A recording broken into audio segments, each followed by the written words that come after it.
निकलेगा भी कुछ नहीं। और अभी तक जब इन्होंने खूब छान मारा, छापे मारे मेरे घर पे, एक चवन्नी नहीं मिली इनको मेरे घर से।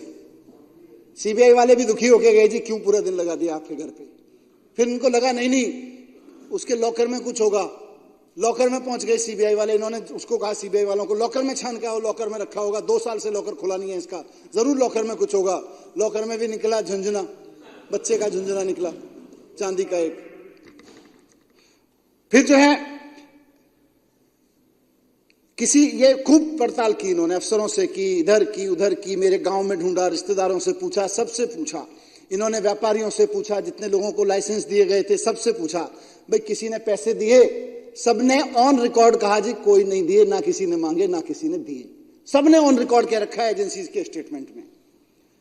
लेकिन बीजेपी उनके पीछे पड़ी हुई थी। मैं सर कस्टडी में रहा हूं, सीबीआई की कस्टडी में रहा हूं और ईडी की कस्टडी में रहा हूं। और जब मैं कस्टडी में बैठता था तो बेचारों के पास, अफसरों के पास भी पूछने के लिए तो कुछ होता नहीं था। 10-15 मिनट, आधा घंटे बात करते थे। 24 घंटे कस्टडी में रखते थे तो मेरे से गप्पे मारते थे, बताते थे। फिर धीरे धीरे वो खुलने लगे, बताने लगे क्या मामला है जी, क्यों हमें करना पड़ रहा है।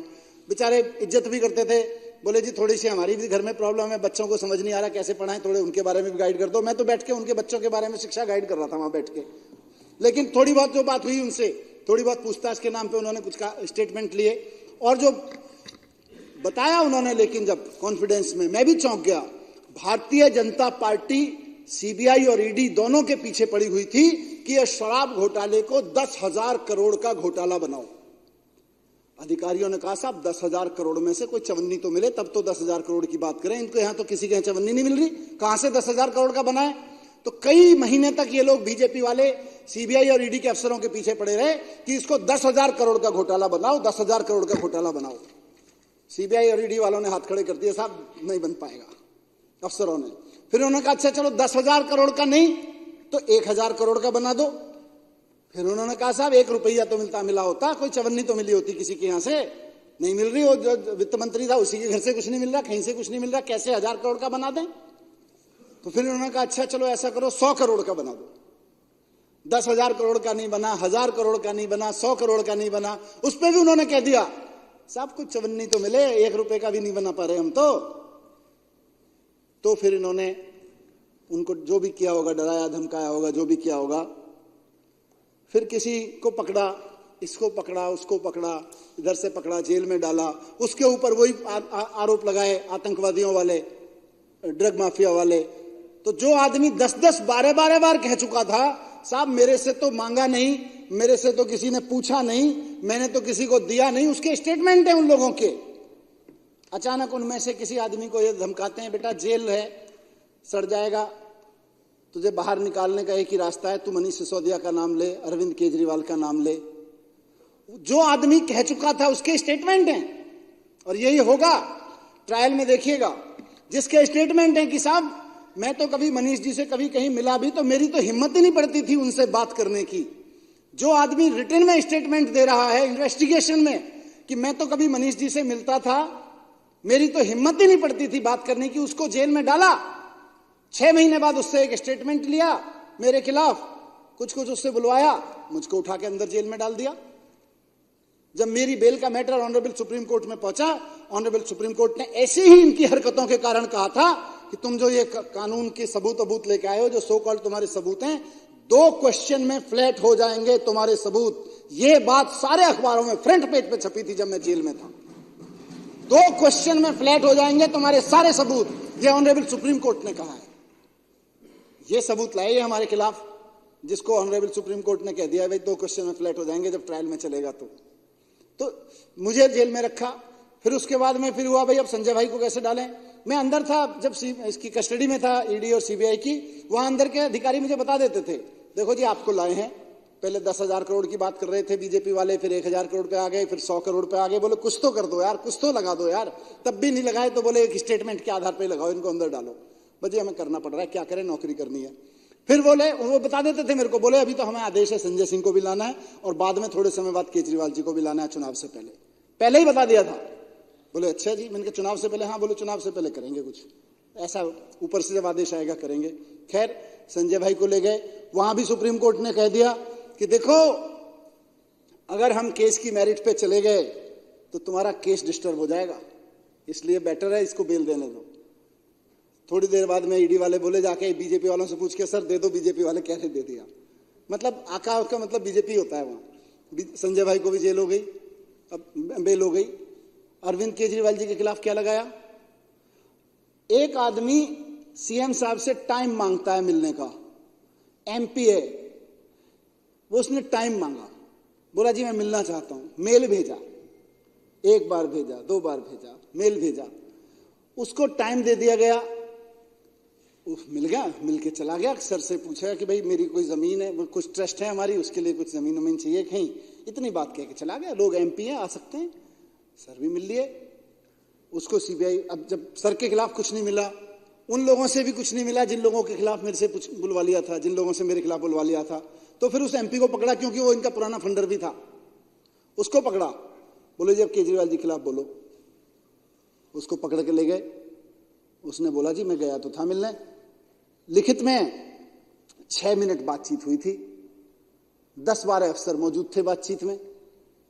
साहब मैं तो जमीन की बात की थी उनसे, कह के वो आ गया। फिर उसने लगा यार केजरीवाल जी को किस बहाने से पकड़ा है। अब तो ये ना 10,000 करोड़ काम कर रहा, ना 1,000 करोड़ काम कर रहा, ना 100 करोड़ काम कर रहा। मनीष सिसोदिया वाले पे भी सुप्रीम कोर्ट से कह दिया है कि ये तो क्वेश्चन 2 मिनट में फ्लैट हो जाएंगे, तुम्हारे 2 क्वेश्चन फ्लैट हो जाएंगे, अब क्या करें।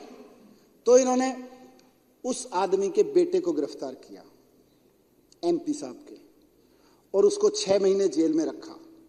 और 6 महीने जेल में रखने के बाद उसको लालच दिया, और मैं इन्हीं का भाजपाई शब्द यूज कर रहा हूं जानबूझ के, क्योंकि ईडी वही बोलती है कोर्ट में, या ईडी वही बोलती है अपनी उसमें जो ये उसको डिक्टेट करते हैं। इन्होंने उसको शब्द को यूज किया और इनके वकील ने वहां पे वो शब्द यूज किया है कि साहब ऐसे लॉलीपॉप तो हमको देने पड़ते हैं। लॉलीपॉप दिया उसको।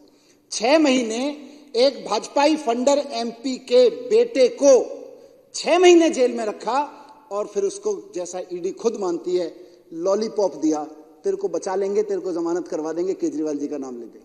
तो जो आदमी पहले कह रहा था जी मैं तो 6 मिनट मिला, 10-12 अफसरों की मौजूदगी में मिला था, उसने एक स्टेटमेंट दिया जी मेरे से पैसे मांगे थे, उसका बेटा बाहर आ गया। अब ये तो इसीलिए ऑनरेबल सुप्रीम कोर्ट ने कहा था कि ये ट्रायल में चलेगा तो 2 क्वेश्चन में फ्लैट हो जाएगा।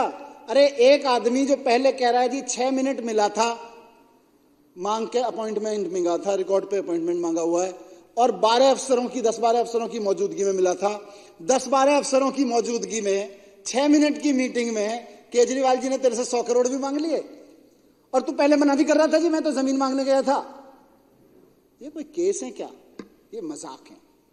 लेकिन क्योंकि इनके पास पावर है, इनके पास पावर है कि केजरीवाल जी जो काम कर रहे हैं दिल्ली में, उनको कह सकते हैं भाई ये तो आतंकवादी है, डालो अंदर, ये तो ड्रग माफिया है, डालो अंदर, वो कानून लगा लगा के अंदर डाल रहे हैं। तो एजेंसियों के दुरुपयोग का तो इनको पीएचडी अवार्ड मिलना चाहिए इस देश में। इससे ज्यादा, और इससे मैं आपकी अनुमति से शब्द यूज कर रहा हूं, इससे ज्यादा टुच्चेपने के काम पे एजेंसियों का दुरुपयोग कहीं नहीं हुआ, कभी नहीं हुआ भारत के इतिहास में। भारत का इतिहास जब लिखा जाएगा, तो भारत का इतिहास जब लिखा, इस समय का इतिहास जब आगे लिखा जाएगा, तो इनको इतनी लानतें दी जाएंगी कि ऐसी ऐसी टुच्चेपने की हरकतों पर उतर आए थे एजेंसियों को लेकर, जिन एजेंसियों को इतनी शानदार काम के लिए बनाया गया था, उनको इतने टुच्चे कामों पे लगा दिया इन्होंने। हमको तो छोड़ दीजिए, मैं अपनी बात कंक्लूड करूं, हम तो चलिए यहां लड़ रहे हैं इनकी आंखों में आंख डाल के।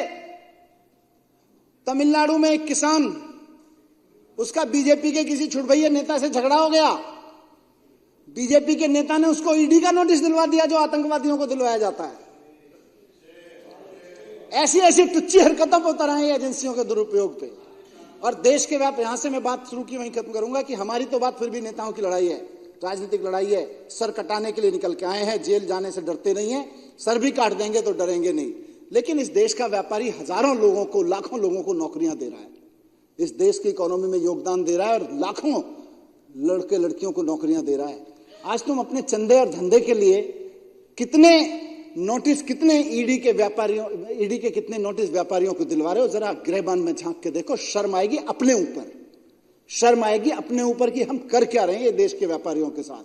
नेताओं के साथ जो कर रहे हो वो तो कर ही रहे हो, वो तो इतिहास का हिस्सा बना ही रहे हो, लेकिन इस देश के व्यापारियों के साथ क्या कर रहे हो तुम?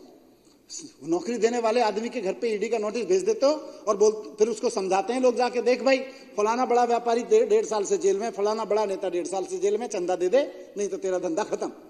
चंदा दे देता है बेचारा, इलेक्ट्रल बॉन्ड उसका सबसे बड़ा सबूत है। तो मैं इसकी घोर निंदा करता हूं कि जिस तरह से ईडी और सीबीआई का दुरुपयोग हो रहा है, इनको शर्म आनी चाहिए, इनको लानत है इस बात पे। और मुझे लगता है कि बीजेपी को माफी मांगनी चाहिए देश से। बात अरविंद केजरीवाल जी या मनीष सिसोदिया या आम आदमी पार्टी के, जिनके मैंने नाम लिया, एमएलए की नहीं है। बात पूरे देश के साथ ये लोग गद्दारी कर रहे हैं ईडी और सीबीआई का दुरुपयोग करके। धन्यवाद अध्यक्ष महोदय।